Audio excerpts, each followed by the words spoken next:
रंग बलिदानाचा त्या रंग्यात पहावा, रंग बलिदानाचा त्या रंग्यात पहावा, उत्साह देश प्रेमाचा अंगी संचारावा, जय घोष भारताचा आसमंती गुंजावा, सन हा स्वातंत्र्याचा सदैव चिरायू व्हावा, सदैव चिरायू व्हावा। तुम्हा सर्वांना स्वातंत्र्य दिनाच्या खूप खूप शुभेच्छा। आज 15 ऑगस्ट आपल्या भारत देशाचा 77वा स्वातंत्र्य दिन आहे। 15 ऑगस्ट 1947 रोजी आपला भारत देश स्वतंत्र झाला। त्या अगोदर सुमारे 150 वर्षापूर्वी इंग्रज भारतात आले होते। व्यापार करण्याच्या उद्देशाने इंग्रजांनी आपल्या देशात पाय ठेवून कपटीपणाने संपूर्ण देश ताब्यात घेतला। त्यानंतर इंग्रजांच्या गुलामगिरीत आपण 150 वर्ष भरडत राहिलो, भयानक अत्याचार सहन केला। त्यामुळे आपल्या सर्वांसाठी स्वातंत्र्य दिन खूप अनमोल आहे, हे आपण कधीच विसरून चालणार नाही।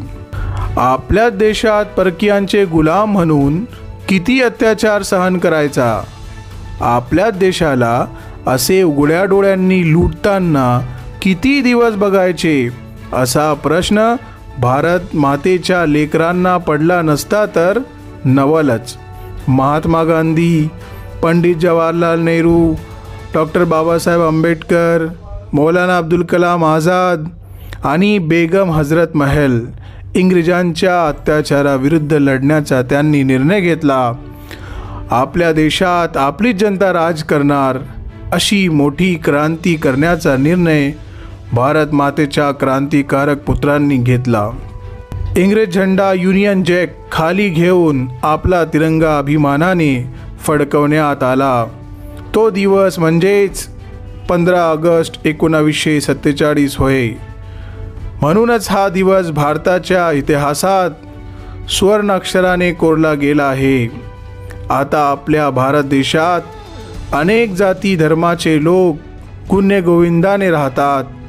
म्हणूनच मला म्हणावेसे वाटते, सुंदर है जग में सबसे नाम भी प्यारा है, सुंदर है जग में सबसे नाम भी प्यारा है, जहाँ जाति भाषा से बढ़कर देश प्रेम की धारा है, जहाँ जाति भाषा से बढ़कर देश प्रेम की धारा है, निश्चल पवन प्रेम पुराना, भारत देश हमारा है, भारत देश हमारा है। आपण स्वतंत्र आहोत, अन्याय आणि अत्याचार सहन करू नका। शेवटी एवढी इच्छा व्यक्त करते की तुझ पे कोई गम की आँच नहीं आने दूँ, तुझ पे कोई गम की आँच नहीं आने दूँ, कुर्बान मेरी जान तुझ पे शाद रहे तू, ए वतन वतन आबाद रहे तू, मैं जहाँ रहूँ जहाँ में आबाद रहे तू, मैं जहाँ रहूँ जहाँ में आबाद रहे तू। जय हिंद, जय भारत।